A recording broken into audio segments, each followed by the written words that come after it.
हाय आदेश। इस वीडियो में बात करते हैं कोविड-19 के इम्पैक्ट के बारे में, राइट?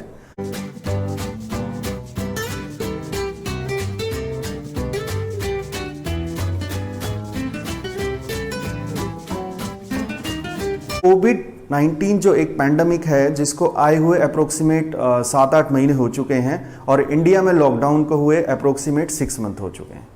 तो क्या क्या इसका इम्पैक्ट रहा, बिजनेस पर क्या इम्पैक्ट रहा, राइट? इसके बारे में बात करेंगे इस वीडियो में। तो जैसे आपको पता होगा कि एक बहुत बड़ी महामारी है, इसके बहुत सारे इम्पैक्ट बिजनेस पे आए, राइट? कितने सारे बिजनेस डाउन चले गए, लेकिन कुछ बिजनेस के लिए ये महामारी एक अपॉर्चुनिटी बन के भी आई। अगर याद करें 6 मंथ पुरानी बात चलते हैं तो इंडिया में किस तरीके से लॉकडाउन अनाउंस हुआ, ये सिनेरियो था। आप पिक्चर में देख सकते हो किस तरीके से सारे मार्केट सूने पड़े थे, लोग रोड्स पे नहीं थे, लोग निकल नहीं रहे थे, लोग शॉपिंग नहीं कर रहे थे, कोई कुछ खरीद नहीं रहा था, राइट? अब बात करते हैं कि कौन कौन से ऐसे बिजनेसेस थे जो कि मोस्टली इफेक्टेड हुए, राइट? उन बिजनेसेस पे सबसे ज्यादा मार पड़ी इस पैंडेमिक की, राइट? कोविड-19 की वजह से कौन कौन से बिजनेस थे जो सबसे ज्यादा डाउन चले गए? तो सबसे पहली बात करते हैं टूरिज्म इंडस्ट्री। टूरिज्म इंडस्ट्री पे सबसे ज़्यादा मार पड़ी, यानी जो लोग ट्रैवल कर रहे थे, बाहर जा रहे थे, इधर घूम रहे थे, उधर घूम रहे थे, वो सब कुछ बंद हो गया। लोग घरों में बंद हो गए, कोई कहीं नहीं जा रहा, सब कुछ बंद हो गया, राइट? तो टूरिज्म इंडस्ट्री पे इसकी बहुत मार पड़ी। जितने लोग इस इंडस्ट्री से जुड़े हुए थे, टैक्सी वाले थे, होटल वाले थे, बहुत सारे लोग थे, अलग अलग तरीके के लोग थे, छोटे से लेकर बड़े लेवल तक के सारे बिजनेसेस थे, सारी चीज़ें बंद हो गई इसके साथ, राइट?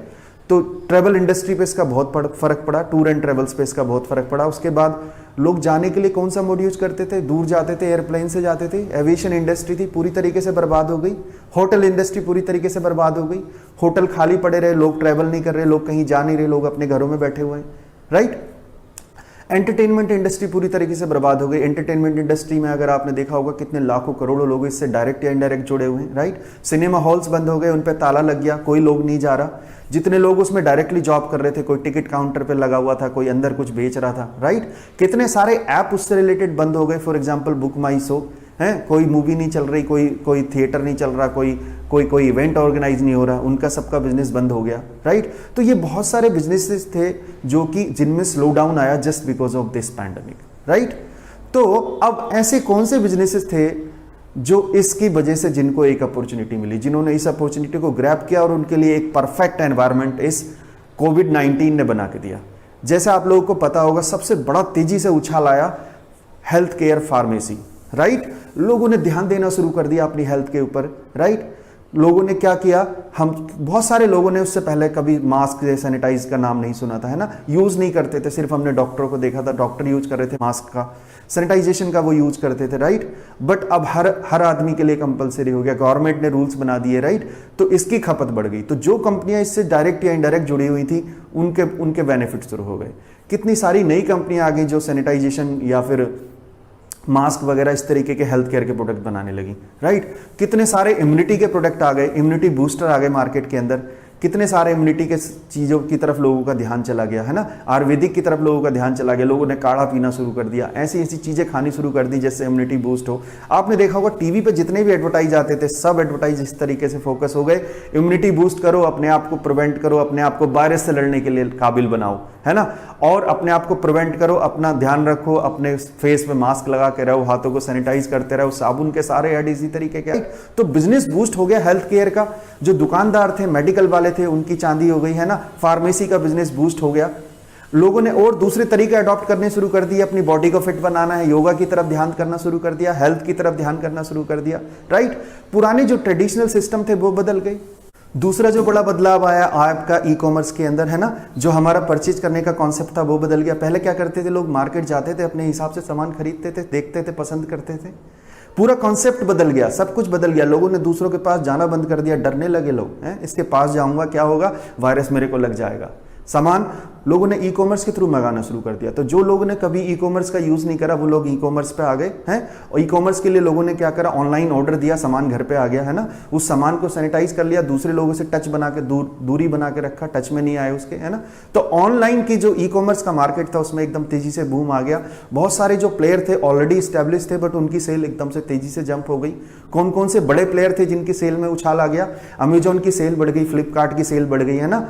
पेटीएम की सेल बढ़ गई, लोग ऑनलाइन ऑर्डर करने लगे। तो ई कॉमर्स का पूरा कॉन्सेप्ट आ गया, लोग पेमेंट जहां पर कैश लेते थे भैया डिजिटल देने लगे हैं ना, पेटीएम करने का कॉन्सेप्ट आ गया। पेटीएम सबसे पहले तेजी से चला था जब डिमोनेटाइजेशन हुआ था, बट अब फिर से पेटीएम लोग करने लगे, कैश को हाथ नहीं लगाते थे, कोरोना वायरस आ जाएगा साथ में, है ना। लोग घरों में बंद थे तो लोगों ने क्या इस सहारा लिया, लोगों ने कुछ क्रिएटिविटी करना शुरू कर दिया, कोई म्यूजिक बजाने लगा, कोई वायलिन बजाने लगा है, लोग न्यूज चैनल देखने लगे, उनकी टीआरपी बढ़ गई है। जो ऑनलाइन कंटेंट के प्लेटफॉर्म थे उनकी टीआरपी बढ़ गई, है ना। लोग क्या करने लगे, नेटफ्लिक्स, अमेजन प्राइम, है ना, इन सब की तरफ लोगों का रुझान बढ़ गया, न्यूज चैनल की टीआरपी बढ़ गई, लोग सोशल मीडिया के साथ एंगेज हो गए हैं, फेसबुक के साथ, स्नैपचैट, ट्विटर, ये सारे इन पे लोगों का रुझान बढ़ गया, हर समय लोग इस पर लगे रहने लगे, क्योंकि लोग ऐसी चीजें कर रहे थे जो कि आप फिजिकल टच में ना रहे लोगों के, आप आइसोलेशन में रह के वो काम कर पाए, है ना। लर्निंग का पूरा कॉन्सेप्ट बदल गया, लर्निंग का पूरा कॉन्सेप्ट बदल गया। फिजिकल जो स्कूल थे, कॉलेजेस थे, उनमें ताले लग गए, बंद हो गए। जो उन लोगों की डायरेक्ट या इनडायरेक्ट थे, या तो वो वर्क फ्रॉम होम करने लगे या उनकी जॉब चलेगी बेचारों की। तो पूरा कॉन्सेप्ट बदल गया। जिन कॉलेज या स्कूल ने इस टेक्नोलॉजी को अडॉप्ट कर लिया, जो शिफ्ट कर गए और जो ट्रेडिशनल लर्निंग थी उससे शिफ्ट कर गए ई लर्निंग की तरफ, उनका कॉन्सेप्ट चलने लगा। बट जो लोग इसको अडॉप्ट नहीं कर पाए, उनके या तो ताले लग गए या काम बहुत ज़्यादा डाउन चला गया, है ना। तो लोगों को क्या करना पड़ा, अडॉप्ट करना पड़ा। किसको अडॉप्ट करना पड़ा, ई लर्निंग को अडॉप्ट करना पड़ा। ई लर्निंग में क्या हुआ, लोगों ने जूम का सहारा लिया है, लोगों ने गूगल मीट का सहारा लिया, लोगों ने और प्लेटफॉर्म पकड़े, उनके थ्रू क्या कर दिया उन्होंने, उनके थ्रू ऑनलाइन घर से ही अपने एक आईडी क्रिएट हो गई, एक ग्रुप बन गया, वहां से टीचर ने उनको पढ़ाना शुरू कर दिया। तो ये पूरा का पूरा पैटर्न बदल गया, है ना। जब हमारा बच्चा होता था या हम खुद होते थे, क्या था, अगर दिमाग में ट्यूशन था, एक कॉन्सेप्ट था, है ना, ये पिक्चर बनी हुई है साथ में, बच्चा जा रहा है, वहां पे बोर्ड लगा हुआ है, वहां पे टीचर सामने पढ़ा रहे हैं, यही दिमाग में पिक्चर आती थी, हैं 10-50 बच्चे बैठे हुए हैं, सब लोग पढ़ रहे हैं, पूरा का पूरा कॉन्सेप्ट बदल गया। एक ऐसे प्लेटफॉर्म इसके अंदर आ गए, इंडिविजुअल टीचर नहीं, इंडिविजुअल कोई इंस्टीट्यूट नहीं, पूरी की पूरी बड़ी कंपनी इसके अंदर आ गई, है ना। White hat junior, Vedantu, Byju, ये वो दुनिया भर के ये सारे बड़े प्लेयर इसके अंदर आ गए, उनकी सेल एकदम से जंप हो गई। ऑनलाइन जो कंटेंट बना रहे थे, जो ऑनलाइन कंटेंट दे रहे थे, डिजिटल कंटेंट बना रहे थे, उनकी सेल बढ़ गई, राइट। अब बात करते हैं कि जो बिजनेसेस थे, जो आपके बिजनेसेस चल रहे थे, वो दो तरीके के बिजनेसेस में डिवाइड हो गए। एक हो गया ट्रेडिशनल बिजनेस, एक हो गया डिजिटल बिजनेस। ट्रेडिशनल बिजनेस यानी जो पहले तरीके से काम चल रहा था, मैं सामान, अगर मुझे रिटेलिंग करनी थी, मैं सामान ला रहा था, बेच रहा था, सामान ला रहा था, बेच रहा था, ट्रेडिंग कर रहा था, बंद हो गया, रॉ मटेरियल नहीं मिल रहा, वहां पे लेबर नहीं है ना, अब डिलीवरी नहीं हो पा रही, बहुत सारी प्रॉब्लम आने लगी। लेकिन जिसने डिजिटल काम था, जो कोई ऑनलाइन कंटेंट बना रहा था, जिसका ऑनलाइन कंटेंट कहीं पे पड़ा हुआ था, ई कॉमर्स के साथ जुड़ा हुआ था, उसका बिजनेस और ग्रो कर गया। जिसका ट्रेडिशनल बिजनेस चल रहा था उसका बंद हो गया, जिसका डिजिटल बिजनेस चल रहा था उसमें और उछाल आ गया। तो इस पैंडेमिक ने जो डिजिटल वाले लोग थे उनके लिए एक अपॉर्चुनिटी क्रिएट कर दी, जो ट्रेडिशनल वाले लोग थे उनके लिए प्रॉब्लम क्रिएट कर दी। अब बात आती है सॉल्यूशन की। अभी तक हमने बात की कौन से बिजनेस पे इसका नेगेटिव इंपैक्ट हुआ, कौन से बिजनेस पे इसका पॉजिटिव इंपैक्ट हुआ। अब अगर आपका कोई ट्रेडिशनल बिजनेस है, आप उसके अंदर किस तरीके से इसका अपॉर्चुनिटी बना सकते हो, आपको कैसे अपने बिजनेस को डिजिटल कर सकते हो, है ना। आपका जो बिजनेस है कैसे डिजिटल को अडॉप्ट करेगा, आप क्या क्या चीजें करो कि आपका बिजनेस डिजिटल के साथ जुड़ जाए। अगर आपका ट्रेडिशनल सिस्टम भी है तो आपका बिजनेस उस डिजिटल टेक्नोलॉजी को अडॉप्ट करके इस पैंडेमिक के साथ लड़ने के लिए तैयार हो जाए, या फ्यूचर में कोई भी ऐसी कोई सिस्टम आता है, ऐसी कोई प्रॉब्लम आती है तो उसके साथ आपका बिजनेस लड़ ले। सबसे पहले आपको क्या करना पड़ेगा, आपको अपने डाटा को, नंबर 1 आपके डाटा को डिजिटल करना पड़ेगा। अभी तक आप जो भी रिकॉर्ड्स थे, आप क्या कर रहे थे, आप रजिस्टर में रख रहे थे उसका डाटा, आप फाइलें बना रहे थे, आप बुक्स में डाटा रख रहे थे, कॉपी में डाटा रख रहे थे। अब आपको उसको डाटा को डिजिटल करना पड़ेगा। डिजिटल समझ गए, आपको सिस्टम में, लैपटॉप में, मोबाइल में कहीं से भी एक्सेस हो जाए, आपको ऐसा करना पड़ेगा। अगर आपकी पेमेंट जो थी, आप कैश से लेते थे, आपको पेमेंट के लिए ऐसा सिस्टम करना पड़ेगा जिसमें आप इंटीग्रेट कर लो ऑनलाइन पेमेंट का कॉन्सेप्ट। आप ई कॉमर्स ले आओ, आप कोई ऐसा सिस्टम ले आओ जिसके अंदर आपकी ऑनलाइन पेमेंट हो। अगर ऑनलाइन पेमेंट हो तो आपका कस्टमर है, आपका कंज्यूमर है, वो आपको बहाने नहीं बना पाएगा कि भैया मैं नहीं आ सकता, है पैसे नहीं दे पाऊंगा। स्कूल का कॉन्सेप्ट है, अगर आपको है कि आपकी टिकट आपकी विंडो पर आएगा, कैश काउंटर पर आएगा, वहां पर पैसे देगा, कुछ बहाना बना देगा। लेकिन अगर आपका ऑनलाइन पेमेंट है तो कहीं से भी किसी भी टाइम वो आपको पेमेंट ट्रांसफर कर देगा। तो आपको पेमेंट को इंटीग्रेट करना पड़ेगा, ऑनलाइन पेमेंट के कॉन्सेप्ट को आपको इंटीग्रेट करना पड़ेगा। ध्यान रखना, 2 बातें सबसे पहले इंपॉर्टेंट है, आपको अपना डेटा डिजिटल करना पड़ेगा, आपको पेमेंट ऑनलाइन इंटीग्रेट करनी पड़ेगी। आपको ऐसा सिस्टम बनाना पड़ेगा कि आपके जो एम्प्लॉइज हैं या जो आपके काम करने वाले हैं वो रिमोटली काम कर सकें, है ना। अगर ऑफिस नहीं आ रहे तो रिमोट से काम कर लें, आपको उनके अकाउंट्स बनाने पड़ेंगे, ऐसे अकाउंट्स बनाने पड़ेंगे, इस तरीके का सिस्टम देना पड़ेगा, लोग घर से काम कर लें, आपको उनको वर्क फ्रॉम होम का कल्चर देना पड़ेगा। अगर आपने वर्क फ्रॉम होम का कल्चर नहीं दिया और गवर्नमेंट ने इस तरीके का कोई बैन लगा दिया कि अब ये बिजनेस नहीं चल सकते या लोग इकट्ठे नहीं होंगे, 20 से ज़्यादा लोग इकट्ठे नहीं होंगे, तो क्या होगा, नहीं कर पाएंगे। आपको अपने बिजनेस को ग्रो करने के लिए डिजिटल प्लेटफॉर्म पे आना पड़ेगा। जहां तक अभी तक हम क्या करते थे, जो भी हम प्रमोट करते थे पुराने तरीके लेते थे, भैया पोस्टर लगा दिए, बैनर लगा दिए, है ना, इस तरीके के प्रमोशन करते थे हम, फिजिकल एक्टिविटी होती थी। अब डिजिटल पे आना पड़ेगा। बहुत सारे ऐसे हैं जो आपको लीड जनरेशन के लिए डिजिटल कोई नंबर देते हैं या फिर फ़ोन नंबर देते हैं, इस तरीके के हैं।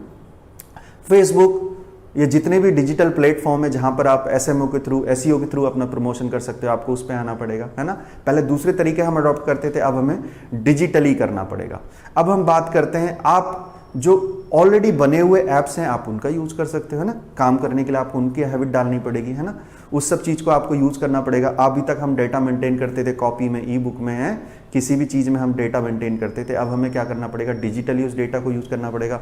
तो डिजिटल प्लेटफॉर्म पे हमें आना पड़ेगा। अब बात करते हैं, आपको खुद के अपने भी कस्टम सॉफ्टवेयर बनवाने पड़ेंगे, हैं। अभी तक आप क्या करते थे, अभी तक आप उस कस्टम सॉफ्टवेयर में नहीं थे। आपका अपना डाटा बना मेंटेन करने के लिए, रिकॉर्ड के लिए, फॉलोअप के लिए बहुत सारे सॉफ्टवेयर आपको बनवाने पड़ेंगे। आपको अपना काम करना है, आपको अपना ऐप बनवाना पड़ सकता है। आप ई लर्निंग में थे, अभी तक क्या करते थे जी, ट्यूशन पढ़ाते थे, बोर्ड पर लिखते थे, बच्चे देखते थे। अब आपको कोई ऐसा ऐप बनाना पड़ सकता है जिसके अंदर क्या होगा, बच्चे ऑनलाइन जुड़ जाएं, आपका कोर्स देख लें, आप जो लेक्चर ले रहे हैं वो लाइव लेक्चर उनको दिख जाए, उसके बाद प्री रिकॉर्डेड वीडियो उनके पास चले जाएं। तो ये मैंने एक एग्जाम्पल दिया, आप कोई भी ऐसा एग्जाम्पल दे सकते हो। यानी आपको अपने ऐप, अपने सॉफ्टवेयर, अपने कस्टम बनवाने पड़ेंगे। तो आप इसके लिए क्या कर सकते हो, किसी आईटी कंसल्टेंसी से बात कर सकते हो जो आपको ये सॉल्यूशन दे दे। ये थे, अगर आपका कोई बिजनेस ऑलरेडी है तो उसके अंदर आप किस तरीके से इस इनोवेटिव आइडिया को इंप्लीमेंट कर सकते हो। अब बात करते हैं, अगर आपके मन में आ रहा है कि मुझे कोई जॉब करनी है, मुझे कैरियर बनाना है, मुझे कोई बिजनेस स्टार्ट करना है, मेरे को कोई स्टार्टअप स्टार्ट करना है, तो मैं कौन कौन से काम कर सकता हूं जो इस पैंडेमिक की सिचुएशन को सूट करते हैं। ऐसे कौन से काम है, अगर आप ऐसा काम करने लग जाओगे भाई इस टाइम पे जो कि अलाउड नहीं करता इस सिनेरियो के अंदर, तो आप पछताओगे, है ना। लेकिन अगर आप कोई ऐसा काम करोगे जिसके अंदर फ्यूचर के चांसेज हैं, फ्यूचर के एनहेंस हो सकता है, जिसके अंदर बिजनेस ग्रो कर सकता है, तो ऐसे कौन कौन से चांसेस हैं जो कि आप उसके अंदर बिजनेस को करोगे तो फायदे ही फायदे में रहोगे। अगर आप करते हो कोई आईटी की कंसल्टेंसी, आईटी की कोई सर्विसेज देते हो, तो आपका फायदा होने वाला है, क्योंकि सारे काम, सारे बिजनेसेस को अब डिजिटल होना है, डिजिटल होना पड़ेगा। गवर्नमेंट की भी आपको लगेंगी कुछ गाइडलाइन से कि आपको ये काम सारे डिजिटल करने पड़ेंगे, राइट। तो आप कोई आईटी की फर्म खोलते हो या आईटी की सर्विस देते हो, आईटी इनेबल्ड सर्विस की मैं बात कर रहा हूं, तो आपको क्या करना पड़ेगा, आप कर सकते हो, इसमें फ्यूचर में चांसेज अच्छे हैं।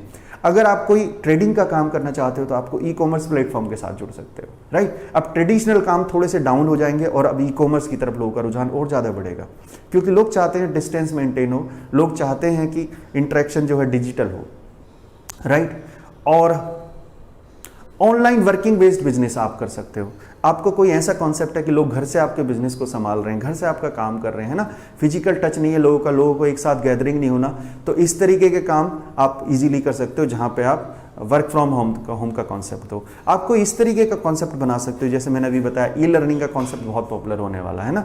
ई लर्निंग में कितने सारे चांसेज हैं, फ्यूचर में बहुत ई लर्निंग का स्कोप होने वाला है। लोग घर से बैठे हुए पढ़ेंगे, लोगों को आके कहीं बैठ के पढ़ने की जरूरत नहीं है, किसी के सामने फेस टू फेस पढ़ने की जरूरत नहीं है। वो ई लर्निंग से पूरे के पूरे एनवायरमेंट डिजिटली उनको मिल गया है। तो आप कोई यूट्यूबर, आप कोई ब्लॉगर, आप कोई ई लर्निंग का कोई ऑनलाइन ट्यूटर, इस तरीके कोई भी कंटेंट बनाने वाले आप जॉब इजीली कर सकते हो, या फिर आप उसमें अपना कोई स्टार्टअप भी स्टार्ट कर सकते हो। अगर आपके पास है कोई आइडिया, आप उस आइडिया को इनोवेट कर सकते हो। आपके पास इस टाइम इन्वेस्टर भी आएंगे, है ना, अगर आपके आइडिया में दम है, तो उसके लिए आपको कहीं फिजिकल टच की जरूरत नहीं है। आप घर से बैठे हुए उस आइडिया को इंप्लीमेंट कर सकते हो। आपको चाहिए क्या, आपको एक सिस्टम चाहिए, आपको एक ऑनलाइन सिस्टम चाहिए जिसके अंदर आपके पास इंटरनेट कनेक्शन हो, है ना, और आप कुछ लोगों से टीम बना के आप ऑनलाइन डिस्कशन भी कर सकते हो और आप अपने आइडिया को इंप्लीमेंट कर सकते हो। Facebook was just an idea. Whitehead Junior is just an idea. Lot of ideas are there. You can implement your ideas yourself, right? So there are the different kind of the businesses you can start, different kind of ideas you can start, right? आप कोई digital का solution दे सकते हो। Government को क्या चाहिए, security implement करनी है ना। सिक्योरिटी आने वाले टाइम में एक बहुत बड़ा चैलेंज रहेगा, डेटा साइंस एक बहुत बड़ा चैलेंज रहेगा, आर्टिफिशियल इंटेलिजेंस एक बहुत बड़ा चैलेंज है ना। इस तरीके का कोई भी आप कोई सिस्टम बना सकते हो, कोई अपना आइडिया, इनोवेटिव आइडिया इंप्लीमेंट कर सकते हो। अब इतनी सारी बातें की हमने, अब इसके बाद हम बात करते हैं कि व्हाट वी डू, हम क्या करते हैं। मैं क्या करता हूँ, मेरे साथ जो टीम है वो क्या करती है, क्या क्या किन किन फील्ड्स पे हम लोग काम करते हैं। तो सबसे पहले तो हम आईटी की कंसल्टेंसी देते हैं, आईटी इनेबल्ड सर्विसेज देते हैं। अगर आपके पास भी कोई प्रॉब्लम है, आप कोई कंसल्टेशन चाहते हो, आपके पास कोई प्रॉब्लम है, आप उसका सोल्यूशन चाहते हो, services for example website designing, development, कोई भी सॉफ्टवेयर, कोई मोबाइल ऐप, कोई आईटी की कोई भी हेल्प अगर आपको चाहिए, any kind of the support, you can call us. We provide the services, and we also provide the online learning, e-learning platform. If you are a tutor, blogger, you can also contact us to give your services. आप अपना खुद का कोई content हमारे साथ publish करना चाहते हैं, हमारे साथ जुड़ना चाहते हैं, तो भी आप हमें कॉल कर सकते हैं। आपको वीडियो में एक नंबर मिलेगा, आप उस नंबर पे कॉल कर सकते हैं। अगर आप कोई कंटेंट सीखना चाहते हैं, आप कोई कोर्स सीखना चाहते हैं किसी से भी टेक्नोलॉजी से related, for example programming, designing, mobile app, these kind of the technologies, data science, artificial intelligence, you can contact us. We give the training for online for both of the courses, all of the courses, and we give the IT consultation, and we also provide some of the free learning course. We have already uploaded some of the videos for the free learning material, so you can see that these are some of the profiles we handle with. And that's all for today video. And if you like the video, please press the like button and share the video. And if you are the new on our channel, please subscribe the channel and share this video with your friends or colleagues. Thank you so much.